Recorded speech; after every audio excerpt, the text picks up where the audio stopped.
Mari Bapak Ibu kita akan mendengarkan kebenaran firman Tuhan. Kita akan bersekutu dengan firman Tuhan. Mari kita akan berdoa. Tuhan Allah Bapa kami yang bertata dalam kerajaan surga, saat ini kami datang kepadamu ya Tuhan, merendahkan hati kami kepadamu ya Tuhan, untuk kami boleh datang bersekutu dengan kebenaran firman-Mu ya Tuhan. Kau layakan kami, kuduskan kami dengan kuasa roh-Mu ya Tuhan. Biarlah saat ini Tuhan pakai hidup kami, untuk kami boleh menjadi pendoa-pendoa syafaat-Mu ya Tuhan, melalui kebenaran firman-Mu yang akan kami dengar, yang akan kami renungkan, dan kami lakukan dalam segenap hidup kami ya Bapa. Terima kasih Tuhan Yesus Kristus. Dan saat ini Bapa, biarlah pakai kami semua pribadi lepas pribadi, untuk kami lebih lagi menyukakan hati Engkau saja Bapa. Berkati hamba, berkati umat-Mu di GBI Rangkas Bitung ya Tuhan. Kami serahkan pemberitaan firman-Mu hanya ke dalam tangan Tuhan Yesus. Haleluya, haleluya, amin. Shalom Bapak Ibu yang Tuhan Yesus kasihi. Puji nama Tuhan. Saat ini kita tetap datang kepada Tuhan, beribadah kepada Tuhan di rumah kita masing-masing. Sebab itu biarlah kita tetap setia lebih lagi dalam pengiringan kita kepada Tuhan. Bapak Ibu yang Tuhan Yesus kasihi, tema firman Tuhan pada saat ini saya beri tema yaitu sikap hati seorang pendoa syafaat. Sikap hati seorang pendoa syafaat. Bapak Ibu yang Tuhan Yesus kasihi, berdoa syafaat artinya kita sebagai pengantara untuk membela atau sebuah permohonan kepada Allah demi kepentingan banyak orang. Jadi Bapak Ibu yang Tuhan Yesus kasihi, kita sebagai pendoa syafaat artinya kita sebagai pengantaranya Allah untuk membela dan membawa permohonan-permohonan kita kepada Allah untuk kepentingan orang lain. Bila kita berdoa untuk kepentingan orang lain, tentu sikap kita pun harus benar terlebih dahulu di hadapan Tuhan. Sikap hati kita harus benar. Sikap hati kita harus berkenan di mata Tuhan, supaya kita bisa menjadi pendoa-pendoa syafaat yang benar di mata Tuhan. Bapak Ibu yang Tuhan Yesus kasihi, kita berdoa syafaat bukan asal keluar dari mulut kita, tetapi kita berdoa syafaat keluar dari dasar hati kita yang terdalam, dari sebuah pergumulan hidup kita, dari sebuah kerinduan yang terdalam untuk kita mendoakan untuk kepentingan orang lain. Oleh sebab itu Bapak Ibu yang Yesus kasihi, kita berdoa bukan sekedar rutinitas, tetapi berdoa syafaat itu merupakan sebuah bagian dalam hidup kita dan menjadi sebuah gaya hidup yang harus kita lakukan sebagai anak-anak Tuhan. Kita sebagai tentara-tentara Tuhan di dalam doa. Oleh sebab itu, kita sebagai tentaranya Allah di dalam doa, kita harus bangun terlebih dahulu sikap hati yang benar di mata Tuhan, untuk kita bisa menjadi pendoa syafaat yang benar di mata Tuhan. Hal yang pertama yaitu sikap hati yang tulus dan tanpa pamrih. Mari kita buka firman Tuhan yang terdapat di dalam Keluaran pasal yang ke-32. Keluaran pasal 32 ayat yang ke-30, saya akan bacakan bagi kita semua. Keluaran pasal 32 ayat 30. Keesokan harinya berkatalah Musa kepada bangsa itu, kamu ini telah berbuat dosa besar, tetapi sekarang aku akan naik menghadap Tuhan. Mungkin aku akan dapat mengadakan pendamaian karena dosamu itu. Lalu kembalilah Musa menghadap Tuhan dan berkata, bangsa ini telah berbuat dosa besar, sebab mereka telah membuat alat emas bagi mereka.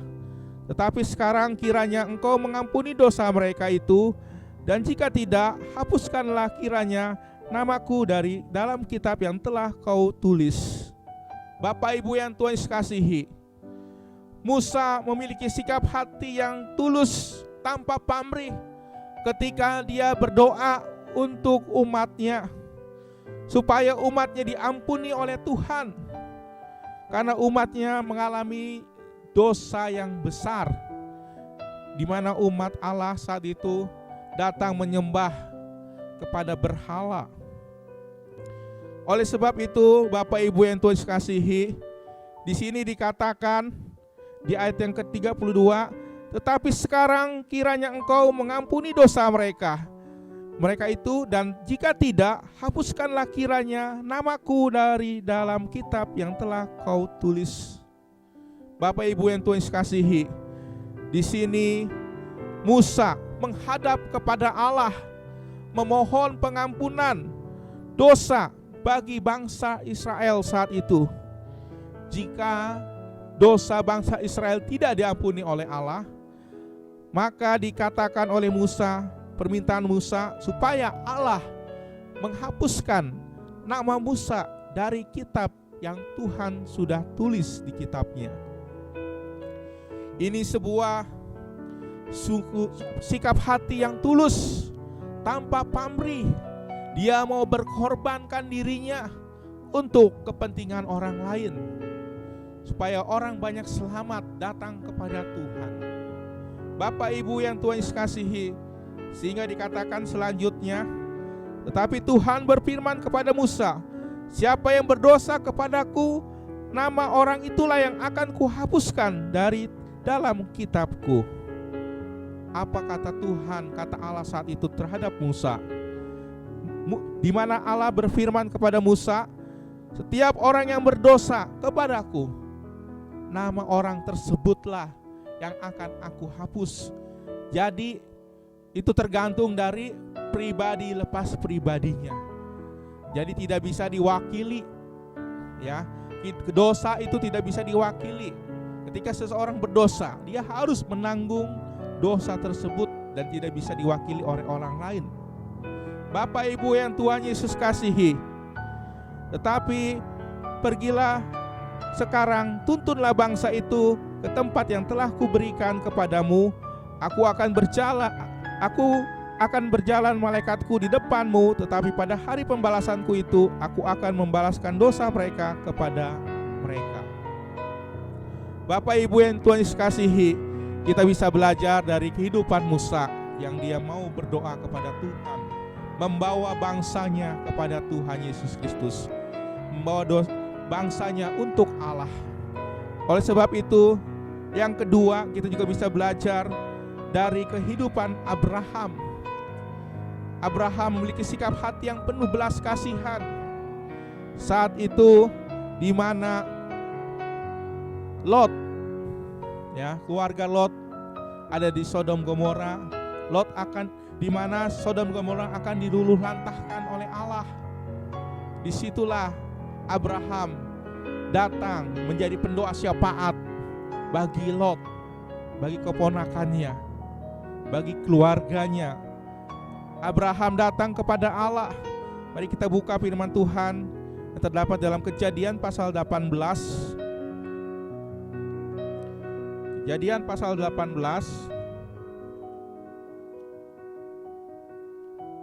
ayat 22 hingga ayat yang ke-24. Demikian firman Tuhan. Lalu berpalinglah orang-orang itu dari situ dan berjalan ke Sodom, tetapi Abraham masih tetap berdiri di hadapan Tuhan. Abraham datang mendekat dan berkata, apakah engkau akan melenyapkan orang benar bersama-sama dengan orang fasik? Bagaimanakah sekiranya ada 50 orang benar dalam kota ini? Apakah engkau akan melenyapkan tempat itu dan tidakkah engkau mengampuni karena ke-50 orang benar yang ada di dalam rumah itu? Di dalam itu, Bapak Ibu yang Tuhan kasihi, di dalam hal ini ternyata Abraham datang kepada Tuhan memohon supaya jangan diluluhlantahkan Sodom dan Gomora. Karena apa? Karena di situ ada orang benar, ada Lot dan keluarganya. Ya. Di dalam hal ini Abraham memohon, seandainya ada 50, jangan sampai diluluhlantahkan. Memohon lagi kepada Allah, 45 orang benar jika ada di Sodom dan Gomora, maka Tuhan tidak akan meluluhlantahkan Sodom dan Gomora. Sampai 40, 30, 20, bahkan 10, di mana Abraham memohon sungguh-sungguh. Karena apa? Karena memiliki belas kasihan yang daripada Allah. Hanya karena memiliki penuh belas kasihan, Abraham meminta, seandainya ada 10, gimana Tuhan? Apakah Engkau akan meluluhlantahkan Sodom dan Gomora? Lalu Allah berkata, aku tidak akan meluluhlantahkan, menghancurkan kota Sodom dan Gomora karena 10 orang benar ada di situ. Bapak Ibu yang Tuhan Yesus kasihi, ternyata tidak ada 10 orang benar di situ. Ya, akhirnya Tuhan akan meluluhlantahkan Sodom dan Gomora. Tetapi Tuhan sungguh baik terhadap Lot karena ada orang benar. Di mana saat itu Lot disuruh berlari menuju ke Soar, dan malaikat Tuhan memimpin dia untuk pergi ke Soar sebelum diluluhlantahkan oleh malaikat Tuhan Sodom dan Gomora tersebut. Bapak Ibu yang Tuhan Yesus kasihi, hanya karena kasih yang membara yang ada dalam hati Abraham, yang sanggup mendorong dia untuk terus berdoa kepada Allah, memohon belas kasihan untuk kotanya, memohon belas kasihan untuk pengampunan bagi orang-orang yang berdosa, khususnya saat itu di Sodom dan Gomora. Namun jawaban Tuhan, Sodom dan Gomora harus dihancurkan dengan hujan api dan hujan belerang. Karena apa? Karena tidak ada 10 orang benar di dalam kota tersebut. Bapak Ibu yang Tuhan Yesus kasihi, kita juga bisa belajar dari kehidupan Nehemia. Mari kita buka firman Tuhan dalam Nehemia pasal 1. Nehemia pasal 1 ayat yang ketiga hingga ayat yang keempat. Kata mereka kepadaku, orang-orang yang masih tinggal di daerah sana, yang terhindar dari penawanan, ada dalam kesukaran besar dan dalam keadaan tercela. Tembok Yerusalem telah terbongkar dan pintu-pintu gerbangnya telah terbakar. Ketika aku dengar berita itu, duduklah aku menangis dan berkabung selama beberapa hari. Aku berpuasa dan berdoa kepada kehadirat Allah semesta alam.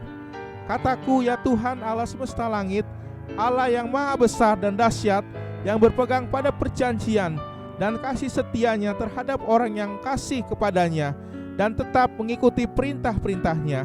Berilah telingamu dan bukalah matamu dan dengarkanlah doa hambamu yang sekarang kupanjatkan ke hadiratmu siang dan malam bagi orang Israel, hamba-hambamu itu, dengan mengaku segala dosa yang kami orang Israel telah lakukan terhadapmu.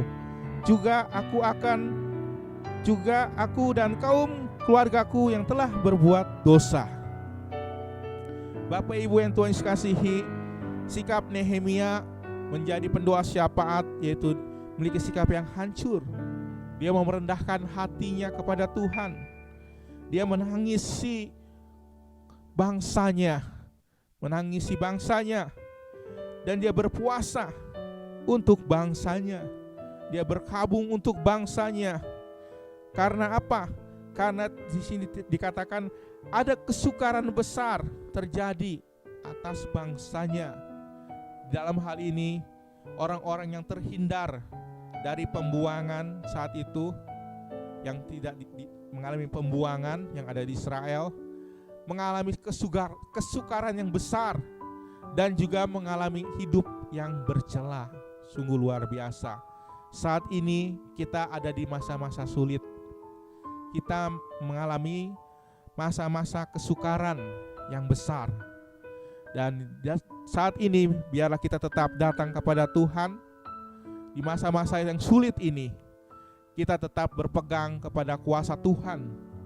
Kita terus berdoa syafaat untuk bangsa kita Indonesia. Kita memohon pemulihan bagi bangsa kita. Kita memohon pemulihan bagi orang-orang Indonesia supaya boleh tetap datang kepada Tuhan.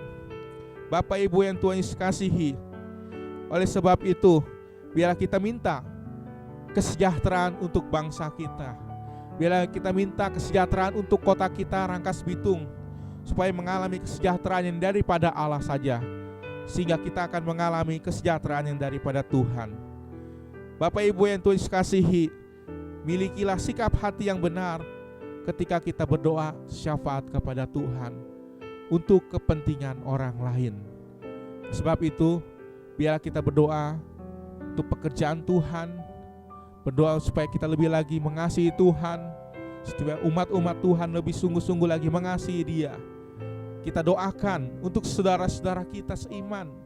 Kita doakan untuk saudara-saudara yang tidak seiman dengan kita, supaya tetap datang kepada Tuhan. Bapak Ibu yang Tuhan kasihi, keadaan buruk saat itu Nehemia, di mana bangsanya mengalami keadaan yang buruk, Nehemia berdoa kepada Tuhan. Hasilnya saya akan bacakan dalam Nehemia pasal 2 ayat yang ke-7 hingga ayat yang ke-8. Berkatalah aku kepada raja, jika raja menganggap baik, berikanlah aku surat-surat bagi bupati-bupati di daerah seberang sungai Efrat, supaya mereka memperbolehkan aku lalu sampai aku tiba di Yehuda. Pula sepucuk surat bagi Asap, pengawas taman raja, supaya dia memberikan aku kayu untuk memasang balok-balok pada pintu-pintu gerbang di benteng bait suci, untuk tembok kota dan untuk rumah yang akan kudiami. Dan raja mengabulkan permintaanku itu, karena tangan Allahku yang murah melindungi aku. Jadi ketika Nabi Nehemia, Imam Nehemia ini datang kepada Tuhan, berdoa syafaat, Tuhan kabulkan apa yang menjadi kerinduannya, apa yang menjadi permintaannya Tuhan kabulkan, karena tangan Allah yang kuat melindungi Nehemia, sehingga Nehemia bisa bertemu dengan raja saat itu untuk meminta memasok balok-balok pada pintu-pintu gerbang kota benteng suci, dan untuk tembok kota dan untuk rumah yang akan didiaminya. Sungguh luar biasa pertolongan Tuhan ketika kita datang berdoa syafaat kepada Tuhan, memohon kuasa Tuhan bekerja lebih lagi dalam kehidupan kita semua. Yakinilah Bapak Ibu yang Tuhan kasihi, hasil dari doa syafaat kita akan menghasilkan yang terbaik, tentu sesuai dengan kehendak dan rencananya Tuhan. Dalam setiap pergumulan kita terjadi bagi kita semua ada maksud dan rencana Tuhan, dan Tuhan pasti memberi pertolongan bagi kita semua. Tuhan pasti menggenapi setiap janji-janjinya kepada kita semua ketika kita datang bersekutu kepada Tuhan, ketika kita bersyafaat mendoakan bangsa kita, mendoakan kota kita Rangkas Bitung, mendoakan gereja-gereja kita, mendoakan umat Tuhan di GBI Rangkas Bitung. Karena itu adalah hal yang Tuhan kehendaki bagi kita semua, untuk kita saling mendoakan satu dengan yang lainnya, supaya kita tetap kuat di dalam Tuhan. Amin, untuk kebenaran firman Tuhan. Haleluya Tuhan Yesus Kristus. Saat ini Tuhan kami berdoa, biarlah kami tetap menghadap ke dalam hadirat-Mu ya Tuhan Yesus Kristus. Hadirat-Mu ya Tuhan yang memenuhi kehidupan kami pribadi lepas pribadi ya Tuhan. Hadirat-Mu ya Tuhan yang memulihkan kehidupan kami ya Bapa. Hadirat-Mu ya Tuhan yang menyegarkan jiwa kami ya Tuhan. Biarlah kami tetap datang di dalam doa-doa kami kepada-Mu ya Tuhan. Jadikan kami semua umat-Mu di GBI Rangkas Bitung ini ya Tuhan, menjadi tentara-tentara di dalam doa ya Tuhan Yesus Kristus, untuk kami bersyafaat ya Tuhan, untuk kepentingan orang lain ya Tuhan, untuk kepentingan banyak orang ya Bapa. Oleh sebab itu pakai kami ya Tuhan, untuk kami tetap menjadi alat kerajaan-Mu ya Tuhan, untuk kami saling mendukung satu dengan yang lainnya Tuhan, untuk kami saling melengkapi satu dengan yang lainnya Tuhan, di dalam doa-doa kami kepada Engkau ya Tuhan. Kiranya Tuhan mengabulkan setiap doa-doa kami, setiap pergumulan hidup kami ya Tuhan. Kami yakin percaya Engkau akan memberikan kemenangan bagi kami semua ya Tuhan, ketika kami datang di dalam doa kepada-Mu ya Tuhan. Engkau akan memberikan komando bagi kami semua ya Tuhan, untuk kami boleh memutuskan segala sesuatunya Tuhan, berdasarkan komando yang daripada Engkau saja Tuhan. Biarlah berikan kepekaan bagi kami semua ya Tuhan. Berikan hikmat bagi kami ya Bapa, untuk kami tetap hidup di dalam doa kami kepada Engkau ya Tuhan Yesus Kristus. Kami bersyukur ya Tuhan untuk kasih dan rahmat-Mu dalam kehidupan kami pribadi lepas pribadi. Berkati kesehatan umat-Mu di GBI Rangkas Bitung ya Bapa. Berkati rumah tangga umat-Mu di GBI Rangkas Bitung ya Bapa. Berkati setiap pekerjaan usaha yang dilakukan oleh umat-Mu di GBI Rangkas Bitung ini ya Bapa. Biarlah kami serahkan semuanya ke dalam tangan Tuhan Yesus Kristus. Kami membawa bangsa kami ke dalam tangan Tuhan. Berkati bangsa kami Tuhan. Pulihkan keadaan bangsa kami saat ini ya Tuhan. Pulihkan keadaan kota kami Rangkas Bitung ya Bapa. Kami yakin percaya Tuhan bahwa rencana Tuhan sungguh dahsyat bagi kota kami Rangkas Bitung ya Bapa. Pakai kami dalam doa-doa kami Tuhan, untuk kesejahteraan kota kami Rangkas Bitung ini ya Tuhan. Kami yakin percaya Lebak ya Tuhan dalam keadaan sejahtera yang daripada Engkau saja ya Bapa, sehingga kami boleh bersejahtera di dalam Engkau ya Bapa. Terima kasih Tuhan Yesus Kristus untuk kebenaran firman-Mu ya Tuhan, untuk kami memiliki sikap hati yang benar ketika kami datang berdoa kepada Engkau ya Tuhan, ketika kami bersyafaat ya Tuhan Yesus Kristus. Terima kasih Bapa, inilah hidup kami ya Tuhan. Kami taruhkan sepenuhnya ke dalam tangan Tuhan Yesus Kristus. Oleh sebab itu Bapak Ibu yang Tuhan kasihi, angkatlah tangan-Mu, bukalah hati-Mu, terimalah berkat dan rahmat yang pada Allah Bapa di surga. Berkat cinta kasih dan damai sejahtera dari Yesus Kristus memenuhi hati dan pikiran-Mu, dan tuntunan kuasa Roh Kudus membimbing kami sekalian mulai saat ini sampai Maranatha, Tuhan Yesus datangnya kedua kalinya. Haleluya, haleluya, amin. Shalom Bapak Ibu yang Tuhan kasihi. Pengumuman selamat hari Minggu bagi kita semua. Biar kita tetap setia dalam pengiringan kita kepada Tuhan. Biar kita tetap jaga kesehatan satu dengan yang lainnya. Juga kita harus tetap membangun mesbah doa kita di rumah masing-masing, karena itu sebuah kebutuhan hidup kita, menjadi gaya hidup kita yang harus kita jalani setiap saat. Biar saat ini kita terus melakukan karya Tuhan melalui apapun yang Tuhan percayakan bagi kita semua. Puji Tuhan, Tuhan Yesus memberkati. Amin.